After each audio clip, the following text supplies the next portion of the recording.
మన తెలుగు వాళ్ళందరికీ రామ్ గోపాల్ వర్మ బాగా ఫేమస్ కదా. మన కోసం ప్లాట్ఫామ్ నుంచి రామ్ గోపాల్ వర్మకు ఒక డైరెక్ట్ రిక్వెస్ట్.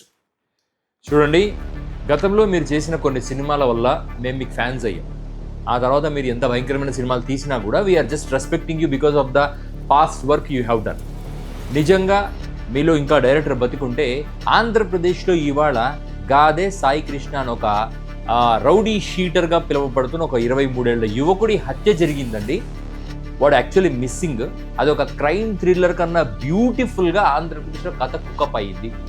సమాజం కోణం నుంచి కానీ, ప్రభుత్వం కోణం నుంచి కానీ, డిప్యూటీ సీఎం కోణం నుంచి కానీ, మీడియా కోణం నుంచి కానీ, ఒక డైరెక్టర్గా నీ కోణం నుంచి కానీ ట్రై చేయి. ఒక మంచి కథను డెవలప్ చేసి ఇటువంటి ఒక మంచి క్రైమ్ థ్రిల్లర్ని తీసుకురండి. బికాజ్ యూసీ రోజు మీడియాలో ఎలాగో ఈ న్యూస్ సరిగా కవర్ చేయట్లేదు. ప్రతిపక్షాలు వాళ్ళ డైమెన్షన్స్ చెప్తారు, ఆ డైమెన్షన్ ప్రతిపక్ష డైమెన్షన్ అని చెప్పి కొట్టి పాడేస్తారు. సో ఇటువంటి కథను జనాలు చాలా ఇంట్రెస్టింగ్గా ఫాలో అవ్వాలంటే రామ్ గోపాల్ వర్మ నువ్వే కరెక్ట్. నీలాంటి వాడే ఇటువంటి కథను జాగ్రత్తగా తీయగలవు.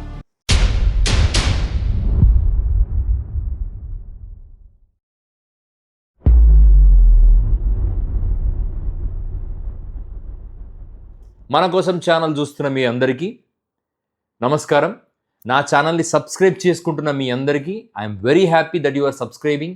నా వీడియోస్ని నన్ను ఆదరిస్తున్న తెలుగు ప్రజలు ఈ దేశంలో ఎక్కడున్నా కూడా, ఈ ప్రపంచంలో ఎక్కడున్నా కూడా I'm very thankful for you. ఎందుకంటే ఎంతో కొంత ఆలోచన మేము ఆలోచిస్తున్నాము, నువ్వు మాట్లాడు అని చెప్పే ఒకే ఒక మోటివేషన్ మీ సబ్స్క్రిప్షన్స్. ఛానల్ని సబ్స్క్రైబ్ చేసుకోండి and keep watching my videos. మనం 2 విషయాలను చాలా గట్టిగా వింటున్నామండి. ఒకటి, గాదె సాయి కృష్ణ తల్లి వచ్చి సార్ నాకు న్యాయం జరగాలి అని కన్నీళ్లు పెట్టుకొని ఇదిగో ఇలా ఏడుస్తుంది. చెప్తున్నా మీ మీడియా వాళ్ళందరికీ నేను నిజంగా దండం పెట్టి చెప్తున్నాను. నేను నా కొడుకు బూడిది ఎక్కడుందో నాకు కావాలి, లేకపోతే నడి రోడ్డు మీద నేను పెట్రోల్ పోసుకుని చచ్చిపోతా. నాకు ఇంకంతగానే ఏమొద్దు, వీళ్ళ ఆస్తులు వద్దు, వీళ్ళ పొలాలు వద్దు, వీళ్ళ బంగారం వద్దు, నాకు అసలు ఏమీ వద్దు. నా బిడ్డ లేక నేను అల్లాడిపోతున్నా. 2 నెలలు అయింది, నాకేమి ఇచ్చారు? నా కొడుకు మీద ఇంకా ప్రచారాలు చేస్తున్నారు. ఆడ క్రిమినల్ అని అదేని ఇదేని మాట్లాడుతున్నాడు. ఇప్పుడు ఉన్నాడు కంటే నా కొడుకు ఏం క్రిమినల్ కాదు. నా కొడుకు నిజాయితీగానే ఉన్నాడు. ఆ నిజాయితీ నచ్చక ఈ నాగరాజు తీసుకొచ్చి పైన అక్కడ పడుకోబెట్టి మేకులు కొట్టి అతి దారుణంగా చంపాడు. దేనికి చంపాడో, ఎందుకు చంపాడో, ఎవడెవడు పాత్ర ఉందో మీ అందరికీ కూడా బాధ్యత ఉంది. తీసుకురావాలి, బయటకు లాగాలి. అంతే, నేను ఇంకేం అడగను మిమ్మల్ని. నాకు చాలా బాధగా ఉంది. నేను ఉంటానో చచ్చిపోతాను నాకు తెలియదయ్యా. నా కొడుకు పూడి నాకు ఇప్పించండి చాలు, నాకు ఇంకేమీ వద్దు. మరొకరు 2018 అనుకుంటా నాకు తెలిసి సుగాలి ప్రీతి. నేను సుగాలి ప్రీతి అని ఎందుకు అన్నాను అంటే, ఆ అమ్మాయిని ఆల్రెడీ సుగాలి ప్రీతిగా పాపులర్ చేసిన సమాజం, రాజకీయ నాయకులు తమ రాజకీయాల కోసం పాపులర్ చేశారు కాబట్టి సుగాలి ప్రీతి అంటున్నాను. బట్ హర్ నేమ్ ఈజ్ ఒక అమ్మాయి, ప్రీతి అనే అమ్మాయి 9th 10th చదువుకుంటున్న అమ్మాయి. స్కూల్లో కర్నూలు నగరంలో ఒక స్కూల్ ఉంది, పాపులర్ స్కూల్. అది ఆ స్కూల్ పేరు చెప్పకూడదో నాకు తెలియదు. అది ఒక సి అనే పేరుతో స్టార్ట్ అవుతుంది. ఒక వెరీ పాపులర్ స్కూల్. ఆ అమ్మాయి ఆ పర్టికులర్ స్కూల్లో చనిపోవటం జరిగింది. ఆ చనిపోయిన అమ్మాయి చంద్రబాబు నాయుడు గారి గవర్నమెంట్ ఇంకా పడిపోకముందే 1.5 year ముందే ఆ అమ్మాయి చనిపోయింది. ఆ అమ్మాయి చావుని ఆంధ్రప్రదేశ్లో రాజకీయంగా ఎంత వాడుకోవాలో అంతా వాడుకున్నారు పవన్ కళ్యాణ్ అని చంద్రబాబు నాయుడు గారు. అంటే కనిపించేలా పవన్ కళ్యాణ్ వాడినంతగా ఎవరు వాడలేదు. చంద్రబాబు నాయుడు గారు కనిపించకుండా వెనక వాడారు. ఎందుకంటే చంద్రబాబు నాయుడు గారి ప్రభుత్వంలో ఉన్న పెద్దలకు నిజం తెలుసు కాబట్టి వాళ్ళు ఎంత వాడాలో అంతే వాడారు. కానీ పవన్ కళ్యాణ్ గారు చాలా గట్టిగా వాడారు. సో ఈ ప్రీతి అనే అమ్మాయి కేసు, గాదె సాయి కృష్ణ, వీళ్ళిద్దరి తల్లిదండ్రుల గురించి మనం ఈరోజు మాట్లాడుకుందాం. అంటే ఇప్పుడు వీళ్ళిద్దరు తల్లిదండ్రులు ఏంటి, వాళ్ళ జీవితాలు ఏంటి, అది కాదు మనకు కావాల్సింది. ఈ మధ్య మీరు చూసే ఉంటారు, ప్రశ్న అనే ఛానల్కి సంబంధించిన రావణ్ అనే ఒక వ్యక్తి అరెస్ట్ అయినప్పుడు సుగాలి ప్రీతి తల్లి గుడివాడలోనో ఎక్కడో డిప్యూటీ సీఎం మీద కేసు పెట్టడం జరిగింది. అది తీసుకున్నారో లేదో మనకు తెలియదు, కానీ she went and lodged A complaint. ఈరోజు గన్నవరం పోలీస్ స్టేషన్లో మరి నేను కంప్లైంట్ ఇవ్వడానికి వచ్చాను సార్. ఏమి కంప్లైంట్ అంటే, ప్రజలకు మరి డిప్యూటీ సీఎం పవన్ కళ్యాణ్ గారికి అందరికీ తెలిసిన విషయమే, నా కూతురు సుగాలి ప్రీతి కేసులో ఇంతవరకు కూడా న్యాయం జరగలేదు. గత 9 సంవత్సరాలుగా నేను పోరాటం చేస్తూనే ఉన్నాను. మరి నా కూతురు విషయం రేప్ అండ్ మర్డర్ కేసులో ఇప్పటివరకు కూడా నిందితులకు శిక్ష పడలేదు. దానికోసమే నేను ఈ పోరాటం చేస్తూ ఉన్నాను. ఆ పోరాటంలో భాగంగానే మరి డిప్యూటీ సీఎం పవన్ కళ్యాణ్ గారు 2019 నుంచి 2024 కూడా మరి సపోర్ట్ చేస్తూ వచ్చారు. సుగాలి ప్రీతి కేసుకి న్యాయం చేస్తాం, సుగాలి ప్రీతి కేసు కోసమే నేను పార్టీ పెట్టాను అని చెప్పుకుంటూ వచ్చారు. మరి నేను నిన్న గన్నవరంలో మరి సుగాలి ప్రీతికి కేసుకి న్యాయం జరగాలని మరి ప్రశ్న యూట్యూబ్ ఛానల్ రావణ్ గారిని కలవడానికి వచ్చాను నిన్న గన్నవరానికి. ఆ గన్నవరానికి వస్తూ మరి నేను కొన్ని వీడియోస్ చూడడం జరిగింది. ఆ వీడియోస్లో మరి డిప్యూటీ సీఎం పవన్ కళ్యాణ్ గారు గెలవక ముందు చెప్పిన కొన్ని వీడియోస్, మరి గెలిచిన తర్వాత చెప్పిన కొన్ని వీడియోస్ నన్ను చాలా బాధ కలిగించే విధంగా ఉన్నాయి. గాదె సాయి కృష్ణ తల్లి ఈ రోజు వరకు గుండె పగిలేలా అరుస్తుంది, ఏడుస్తుంది. ఎందుకంటే నా కొడుకు బూడిదన్నా ఇప్పించండి. మీలో ఎంతమంది దృశ్యం సినిమా చూశారండి? దాంట్లో వరుణ్ అని ఒక క్యారెక్టర్ ఉంటాడు. వెంకటేష్ యొక్క పెద్ద కూతుర్ని మోలెస్ట్ చేయడానికి వెళ్ళినప్పుడు వాళ్ళిద్దరు తల్లి కూతురు కలిసి వాడిని చంపేస్తే వెంకటేష్ ఫ్యామిలీ కలిసి వాడిని చంపేసి పాతేసి భూమిలో పెట్టి పోలీస్ స్టేషన్ కింద పాతిపారేస్తారు. ఆ సినిమాలో కూడా క్లైమాక్స్ దాకా పోలీస్ కప్పులు ఉంటారు, ఆ వరుణ్ తల్లిదండ్రులు క్లైమాక్స్ దాకా అడిగేది ఏంటంటే నా కొడుకు బూడిద ఇప్పించండి.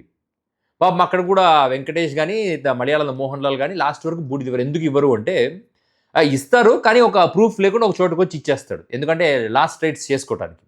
పాపం గాదె సాయి కృష్ణ తల్లికి ఆమె ఆ ఫ్లెక్సిబిలిటీ కూడా లేదు. ఎందుకంటే బై ఎనీ ఛాన్స్ ఆ బూడిద కానీ ఆమె చేతికి చిక్కితే ఇంకా అయిపోయింది. ఆ గాదె సాయి కృష్ణ అనే వ్యక్తి చనిపోయాడు, ఆ బూడిద అమ్మకి ముట్టింది అనే విషయం తెలిసిపోతుంది. సో ఈ జన్మలో ఆ తల్లికి ఆ బూడిద దక్కే అవకాశమే లేదు. ఇది ఆంధ్రప్రదేశ్లో సృష్టించబడిన దృశ్యం చిత్రం. గాదె సాయి కృష్ణ తల్లి, సుగాలి ప్రీతి తల్లి, వీళ్ళిద్దరూ మాట్లాడుతున్న ఒక సహజమైన మాట ఏంటి అది అంటే న్యాయం జరగాలి, న్యాయం జరగాలి. నేను ఈరోజు వరకు చాలా సందర్భాల్లో నాకు నేను వేసుకునే ప్రశ్న ఏంటంటే అసలు న్యాయం జరగటం అంటే ఏంటి? ఇప్పుడు ఇద్దరు ప్రైవేట్గా అంటే సమాజంలో ఇద్దరి మధ్య క్రైమ్ జరిగింది, ఒకడు ఇంకొకరిని చంపేశాడు. చచ్చిపోయిన వాడి తల్లో తండ్రో వాడి భార్యో పిల్లలో చంపేసిన వాడిని చంపటం లేదా వాడిని జైలు వెనక వేయటం ఇది న్యాయంగా ఫీల్ అవుతూ ఉంటారు. కానీ ఇక్కడ క్రైమ్ జరగబడింది ఒక ప్రభుత్వపు నేపథ్యంలో, ఒక ప్రభుత్వంలో బాధ్యతగా ఉండాల్సిన ఒక circle inspector some personal reasons పెట్టుకొని గాదె సాయి కృష్ణను లేపేశాడు అని అలిగేషన్స్. ఈ రోజు వరకు కూడా గాదె సాయి కృష్ణ చనిపోయాడా బతికున్నాడా అనేది అఫీషియల్గా ఎవరికి ఒక క్లారిటీ లేదు.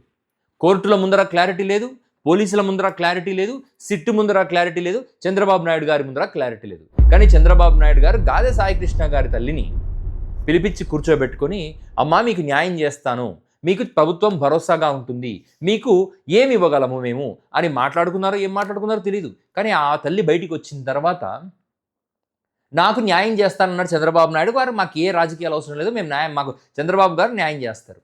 నేను ఆ తల్లిని ఒకటే అడుగుతానమ్మా, న్యాయం అంటే ఏంటి? నీ కొడుకు చావుకు సిఐ నాగరాజును ఏదైనా చేస్తే అది న్యాయమా? ప్రతీకారం న్యాయంగా చూస్తున్నావా? ప్రభుత్వం ఇచ్చే డబ్బును న్యాయంగా చూస్తున్నావా? ప్రభుత్వం ఇస్తున్న నష్టపరిహారం, ప్రభుత్వం తరఫున జరుగుతున్న ల్యాప్సెస్ న్యాయంగా చూస్తున్నావా? అసలు న్యాయాన్ని ఎలా చూస్తుంది సమాజం? ఎన్ని సంవత్సరాలున్నా ఎన్ని యుగాలున్నా కూడా న్యాయం అంటే ఒక మానిటరీ కంపెన్సేషనేనా?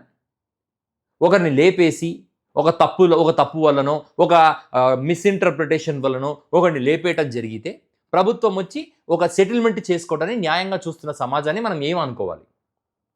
ఈరోజు వరకు కూడా ప్రీతి తల్లి నాకు న్యాయం జరగాలని పోరాడుతూ ఉంది. అందరికీ కొద్దో గొప్ప న్యాయ వ్యవస్థపై కొద్దో గొప్ప నమ్మకం ఉంది. న్యాయ వ్యవస్థలో ఒక్కసారి సాక్ష్యాలు తారుమారు అయినాయన్న ఒక క్లారిటీ వచ్చిన తర్వాత దాన్ని ఎట్టి పరిస్థితుల్లో కూడా రెక్టిఫై చేయలేము. ఆ విషయం సుగాలి ప్రీతి తల్లికి తెలుసు. అయినా కూడా 2018లో జరిగిన కేసుని 2024లో పవన్ కళ్యాణ్ అనే వ్యక్తి వచ్చి జగన్మోహన్ రెడ్డికి వ్యతిరేకంగా రాజకీయంగా కుయుక్తులు చేస్తున్నప్పుడు ఏం ఆశించి మీరు పవన్ కళ్యాణ్కి సపోర్ట్ చేశారు? ఏం ఆశించి మీరు పవన్ కళ్యాణ్ న్యాయం చేస్తాడని నమ్మారు? అంటే ఆ రోజుకే మీకు తెలుసు అక్కడ సాక్ష్యాధారాలని తారుమారయ్యాయని, ఆ రోజుకే మీకు తెలుసు అక్కడ ఒక స్కూలే మూతపడిపోయిందని, ఆ రోజుకే మీకు తెలుసు ప్రభుత్వ పెద్దలతోనో ప్రభుత్వంలో ఉండే కొంతమందితోనో అక్కడ సెటిల్మెంట్ జరిగిపోయిందని. ఇక న్యాయం జరగాలని మీరు ఎందుకు పోరాడారు? అన్నిటికన్నా ముఖ్యంగా మీకు ఉద్యోగం వచ్చిన తర్వాత, మీకు ప్రభుత్వం తరఫున కొంత కాంపెన్సేషన్ వచ్చిన తర్వాత కూడా ఇంకా న్యాయం కావాలని మీరు అడగటం అంటే ఏంటి? ఆ వ్యవస్థలో దాంట్లో కారణమైన స్కూల్ వాళ్ళని చంపటమా, లేదా ఆ స్కూల్ని కంప్లీట్గా ఆస్తులని అమ్మించేసి ఆ డబ్బంతా మీ అకౌంట్కి ట్రాన్స్ఫర్ చేయటమా, లేదా వాళ్ళు జైలుకి వెళ్ళి మగ్గిపోవటమా? యూసి ఆ పర్టికులర్ స్కూల్ వాళ్ళు ఎవరైతే అలిగేషన్స్ ఎదుర్కొంటున్నారో జైలుకి వెళ్ళి మగ్గిపోవటం కన్నా అత్యంత దారుణమైన శిక్ష ఏంటంటే కంప్లీట్గా వాళ్ళ స్కూల్ దాదాపు 600 నుంచి 1000 మంది పిల్లలు చదువుతున్న స్కూల్ కంప్లీట్గా మూతపడింది. వాళ్ళ జీవితమే క్లోజ్ అయిపోయింది.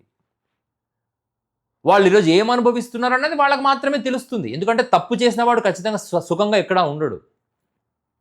కానీ న్యాయం కోసం సుగాలి ప్రీతి గారి తల్లి కంటిన్యూస్గా ప్రభుత్వాలను డీస్టెబిలైజ్ చేయటం. అటు జగన్మోహన్ రెడ్డి గారు అధికారంలో ఉన్నప్పుడు జగన్మోహన్ రెడ్డి గారిని హెరాస్ చేయటం, ఇటు పవన్ కళ్యాణ్ అధికారంలో ఉన్నప్పుడు పవన్ కళ్యాణ్ చుట్టూ తిరిగి హెరాస్ చేయటం. ఇక్కడ జస్టిఫైయబుల్ థింగ్ ఏంటంటే పవన్ కళ్యాణ్ని హెరాస్ చేస్తున్న జస్టిఫైడ్ అండి. ఎందుకంటే పవన్ కళ్యాణ్ రోడ్డెక్కి సుగాలి ప్రీతి తల్లి కాళ్ళ దగ్గర కూర్చుని ఒక కుక్క కన్నా హీనంగా నీకు నేను కుక్క కన్నా ఘనంగా పనిచేస్తా, నిజాయితీగా ఉంటానని చెప్పి పవన్ కళ్యాణ్ ఆమెకు మాట ఇచ్చిన పాపానికి పవన్ కళ్యాణ్ చేయాల్సిన తప్పులు, పవన్ కళ్యాణ్ నిర్వర్తించాల్సిన బాధ్యత నిర్వర్తించకుండా రాజకీయంగా ఎంజాయ్మెంట్స్ అనుభవిస్తున్నాడు, సుఖాలు అనుభవిస్తున్నాడు అట్ ద కాస్ట్ ఆఫ్ ప్రీతి. చనిపోయిన ప్రీతి ఎంతో నరకం అనుభవించి చచ్చిపోయింది. ఆ పాపకు కష్టాలు తీసుకొచ్చిన స్కూల్ వాడు ఎక్కడో ఏదో కష్టాలు పడతా ఏదో వాడి సావులు వాడు చేస్తా డబ్బులతోనో బలంతోనో అధికారంతో తప్పించుకున్నాడు. ఆ చావును అడ్డం పెట్టుకొని రాజకీయాలను చేస్తున్న రాజకీయ నాయకులు సుఖంగా రాజకీయాలు చేసుకుంటున్నారు. ఈరోజు అదే సుగాలి ప్రీతి తల్లి జగన్మోహన్ రెడ్డి గారిని కలిసి అన్నా నువ్వే నాకు న్యాయం చేయాలి. సాక్ష్యాలు 2018లో తారుమారు అయిపోయినప్పుడు ఈరోజు న్యాయం ఎలా జరుగుతుంది? రేపు జగన్మోహన్ రెడ్డి గారు అధికారంలోకి వచ్చిన తర్వాత కూడా ఈవిడ వెళుతుంది. అప్పుడు ప్రజలకు రాజకీయ నాయకులకు మధ్యలో ప్రభుత్వం అడ్మినిస్ట్రేషన్ అనే ఒక వ్యవస్థ అడ్డం ఉంటుంది. ఆ రోజు జగన్మోహన్ రెడ్డి గారు అపాయింట్మెంట్ కూడా దొరకకపోవచ్చు. ఆ రోజు కూడా ఇలాగే మళ్ళీ పవన్ కళ్యాణ్ పంచకు చేరి పవన్ కళ్యాణ్ ఆ రోజు నువ్వు చెప్పింది రైట్, జగన్మోహన్ రెడ్డి న్యాయం చేస్తానన్నాడు చేయలేదు, నువ్వన్నా చెయ్యని మళ్ళీ పోయి పవన్ కళ్యాణ్ ముందర పోయి మోకాళ్ళ మీద పడి ప్రాధాన్యపడతారా మీరు?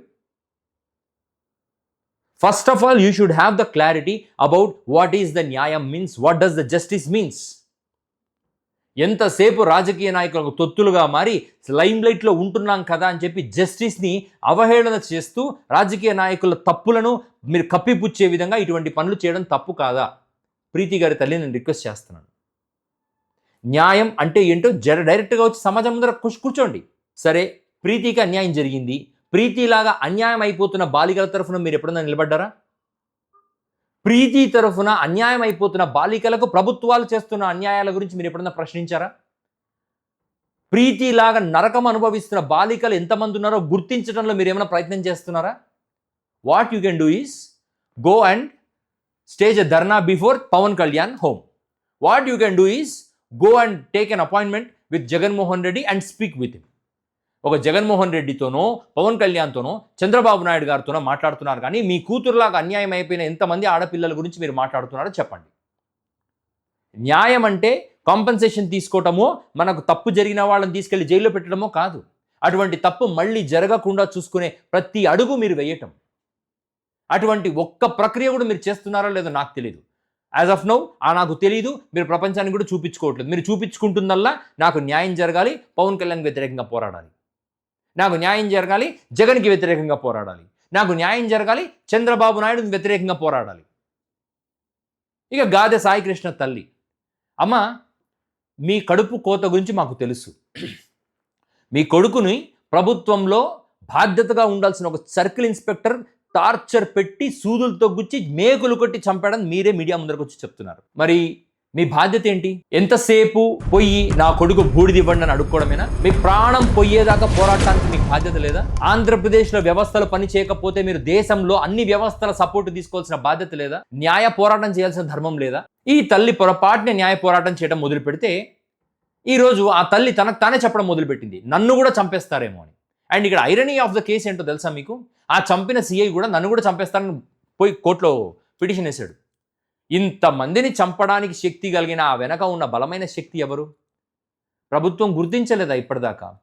ఎంతసేపు చంపిన వాడిని చచ్చిన వాడిని చూపిస్తున్నారు, కానీ ఆ చావు గల కారణాన్ని ఇప్పటిదాకా బయటపెట్టారా? ఆంధ్రప్రదేశ్ ఇంత దుస్థితిలో ఉండడానికి కారణం ఇదేనండి. న్యాయం అంటే అవసరమైతే ఒకరిని చంపేసి ఆ చావుకు కాంపెన్సేషన్ వాడికి స్టేక్ హోల్డర్స్కి ఇచ్చేస్తే కేస్ క్లోజ్, న్యాయం జరిగిపోయింది. కానీ సమాజం నిజానికి న్యాయం జరగాలని ప్రశ్నించాల్సిన అంశం ఏంటి? అటువంటి తప్పు మళ్ళీ జరగకూడదు. అటువంటి తప్పుని ఎదుర్కొంటున్న వాళ్లకు బాసటగా నిలబడాలి. సమాజంలో గ్రూపులుగా ఎన్జిఓస్ ప్రభుత్వాల దగ్గర నుంచి డబ్బులు తెచ్చుకొని నిధులు దొబ్బి తింటాం కాదు. ఒక సోషల్ నెట్వర్క్స్ వీళ్ళందరూ ప్రశ్నించాలి ప్రభుత్వాన్ని. ఏది యూట్యూబ్లో ఇలా కూర్చొని నాలాగా మాట్లాడడం కాదు. There are many people who are gutsy enough to stage dharna on the road for the justice. ఇవాళ రావణ్ యూట్యూబ్లో వీడియోలు చేసుకునే రావణ్ అవసరమైన అతని పర్సనల్స్, అతని రిలీజియస్ అఫిలియేషన్స్, అతని క్యాస్ట్, అతని ఫ్యామిలీ ఇవన్నీ పక్కన పెడదాం. ఏ రోజన్నా ఎవడికన్నా రావణ్ అనే వ్యక్తి మావోయిస్టుల సింపథైజర్ అని కానీ నేషనల్ ఇంటిగ్రేషన్కి డిస్ట్రక్షన్ ఫోర్స్గా తయారయ్యాడని కానీ ఎవరికన్నా అనిపించిందా అండి? ఒక పవన్ కళ్యాణ్కి వ్యతిరేకంగా మాట్లాడితే 5-6 కేసులు పెట్టి వాటిల్లో బెయిల్ వస్తే పవన్ కళ్యాణ్కి వ్యక్తికి వ్యతిరేకంగా మాట్లాడటమే ఒక నేషనల్ ఇంటిగ్రేషన్కి విఘాతం కలిగించిందని నమ్మి మీరు నమ్మి సైకోల్లాగా ఒక కేసులు పెట్టేస్తే దానిని పోలీసులు స్వీకరించి పప్పెట్స్ మీ చేతిలో ఒక పప్పెట్స్ లాగా పోలీసులు ప్రవర్తించుకుంటా ఆ కేసుల్ని కోర్టు ముందర సబ్మిట్ చేసి అతను తీసుకుపోయి జైల్లో పారేశారు. Just to silence the voice. ఈరోజు నేను ఒక సంవత్సరం క్రితం చూసినప్పుడు ఎన్ని యూట్యూబ్ ఛానల్స్ ఉండేవండి యూట్యూబ్లో. How ever talking about the nation. వాళ్ళు ఎంత గొప్పగా రాజకీయాల గురించి మాట్లాడేవాళ్ళు, ఎవరి స్థాయిలో వాళ్ళు. ఈరోజు ఎంతమంది ఉన్నారండి? మీరు సోషల్ మీడియాలో పెయిడ్ ఆర్టిస్టులను దించి రకరకాల డ్రామాలు ఆడతారు, ప్రభుత్వాలు ఆడతారు, ప్రతిపక్షాలు ఆడతారు, అందరూ ఆడతారు. కానీ when you are trying to silence the voices. తెలంగాణకు చెందిన కేవీ రెడ్డి అని ఒక జర్నలిస్ట్, అతన్ని ఈడ్చుకుపోయిన విధానము ఏంటండి? అది భార్య పిల్లలు అడుక్కుంటుంటే కూడా లాక్కొని పోతారా? బనియన్ మీద లాక్కపోతారా? ఎంతున్నాడండి? ఇంతున్నాడు మనిషి. ఏమైతుంది? అతన్ని ఒక కసబ్గాడికి ఇచ్చిన గౌరవం కూడా మనం మన రాష్ట్రానికి, మన పక్క రాష్ట్రం వాళ్లకు, మన సిటిజన్స్కి, మన యొక్క పౌరులకు ఇచ్చుకోలేకపోతే పోలీసులు ఏం లేదు. కానిస్టేబుల్స్ కూడా ఏం చెప్పుంటారు? డిఎస్పీ ఈడ్చుకురండి, లేదా సిఐలు ఏం చెప్పింటారు? ఈడ్చుకురండి, వాళ్ళ వెధవల్ని ఈడ్చుకురండి అని చెప్పుంటారు. కానిస్టేబుల్స్కి కూడా ఎంత చదువు ఉంటారు? 10th ఇంటరో చదువు ఉంటారు, పెద్దగా ఏం చదువు ఉండరు. సో ఈడ్చుకొని రమ్మంటే ఈడ్చుకొని వచ్చేస్తున్నారు. ఇంత blatant violation of human rights at every level Andhra సొసైటీలో జరుగుతుంటే సమాజం ఎట్టిపోతుంది? ఎవరైనా ప్రశ్నిస్తున్నారా? 5 ఏళ్ళకు ఒకసారి ఓటేద్దాం, ప్రభుత్వాన్ని మారుదాం, మా జగనన్న కావాలి, మా పవన్ అన్న కావాలని మాట్లాడుకుంటున్నామే. కానీ ఈ 5 ఏళ్ల గ్యాప్లో జరుగుతున్న ఈ వైలేషన్స్ ఇంకెంతకాలం మనం భరించాలి? ఈరోజు రావణ్ని ఎత్తుకపోయారు, రేపు పొద్దున్న నన్ను ఎత్తుకపోతారు, రేపు ఇంకొకరిని ఎత్తుకపోతారు. ఎవడు ఎత్తుకపోతే వాడు పోరాడుతుంటాడు. 4 రోజులు మీరు యూట్యూబ్లో నా వీడియోలు చూస్తారా?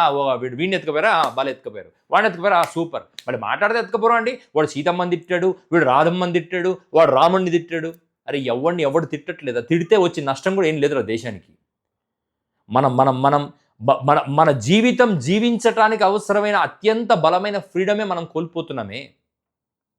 ఈ విషయం పట్ల ఎవరికి అవగాహన ఉందా? అరే సాయి కృష్ణన్ చనిపోయాడు, వాడికి న్యాయం చేయండి రా బాబు. వాళ్ళ అమ్మ అడుగుతుంది బూడిది ఇవ్వండి. హిందూ ధర్మం కదా, సనాతన ధర్మం కదా, మన సాంప్రదాయాలు కదా. బూడిదిస్తే తగలబెట్టి ఆమె కుండలో పెట్టుకొని పోయి ఈ తల్లికి తలకొరువి పెట్టాల్సిన కొడుకుకు కనీసం ఆమె ఆ బూడిదని తీసుకుపోయి నదిలో కలుపుకుంటుంది కదా. నేను చెప్తున్నాను, కుక్కను కాల్చిన బూడిద కూడా ఇయ్యరు ఆమెకి. ఇస్తే క్రైమ్ ఒప్పుకున్నట్టే కదా. ఆ కేసు అలా సాగుతూ ఉండాలి. నిజానికి ఆ తల్లి నీరు గారిపోయింది. ఆమె పోరాడడం కూడా పోరాడదు, చేత కాదు. ఏం పోరాడుతుందండి? 60 ఏళ్ళ, 55 ఏళ్ళు, 50 ఏళ్ళు, 60 ఏళ్ళు ఉంటాయి ఆవిడకు. ఏం పోరాడతారండి? వ్యవస్థలకు వ్యతిరేకంగా మీరు నేనే చూస్తూ ఊరుకున్నాం. తల్లి ఏం పోరాడుతుంది ఆవిడ? కానీ ఆవిడ ఒక మాట అనింది, కులం అంటూ, ప్రాంతం అంటూ, పార్టీ అంటూ నీ వెనక తిరిగినందుకు నువ్వు సరిగ్గా చేశావని. ఆవిడ ఎవరిననిందో ఎందుకనిందో కానీ ఆ మాట ఎవరిని అనిందండి. ఇప్పుడు దేవుణ్ణి నమ్మేవాడికి ఖచ్చితంగా ఆ ఇంపాక్ట్ కూడా తెలుస్తుంది. మనం ఎంతసేపు ఆంజనేయ స్వామి విగ్రహాలు పెట్టుకొని పూజలు చేసుకుంటా, రాముని విగ్రహాలు పెట్టుకొని పూజలు చేసుకుంటా, బొట్టు పెట్టుకొని, కాషాయ బట్టలు వేసుకొని, చెప్పులు వేసుకొని, తుపాకి ఎట్టుకొని సినిమా షూటింగ్లో అటెండ్ అవ్వడం కాదు. తల్లి గుండె కోతకు ఈ దేశంలో ఒక బరువైన విలువ ఉంది. ఆ విలువ ఉంది కాబట్టి ఆవిడ అన్న మాటలకు ఈరోజు ఇంపాక్ట్ కలిగిస్తున్నాయి. సో ఏదేమైనా ఇక్కడ నేను ఒకటే మాట్లాడుతున్నాను. నేనేమి ఇక్కడ కూర్చొని శాపాలు పెట్టుకునే పిచ్చి పిల్లిని కాదు. కాబట్టి నేను ఫ్రాంక్గా మాట్లాడుతున్నా. రాజకీయాలను పక్కన పెట్టి ఫ్రీడమ్, సమాజంలో ఉన్న సహజమైన మన ఫ్రీడమ్ని లాగేసుకుంటున్న వ్యవస్థలను మనం కట్టడి చేసుకోవాలి. మనం వాటిని మళ్ళీ స్ట్రీమ్లైన్ చేసుకోవాలి. స్ట్రీమ్లైన్ చేసుకోకపోతే ఈరోజు రావణ్, రేపు నేను, ఎల్లుండి మీరు. ఎవడో ఒకడు ఏదో టైంలో నరకం అనుభవిస్తుంటే వాడికి మాత్రమే తెలుస్తుంది. ఆ నరకం అనేది. కాబట్టి దయచేసి నేను వ్యవస్థలకు చెప్తున్నాను, మీరు just be respectful to the Indian constitution. And I'm also requesting the social organisations to be vigilant. సమాజంలో సమస్యలు ఎదుర్కొంటున్న వాళ్లకు సపోర్ట్గా పోరాడండి. ఆర్థికమైన పోరాటం చేయలేకపోయినా కనీసం మోరల్ సపోర్ట్, కనీసం టెక్నికల్ సపోర్ట్, కనీసం కాన్స్టిట్యూషనల్ సపోర్ట్ ఇవ్వండి. Otherwise society will degenerate like anything.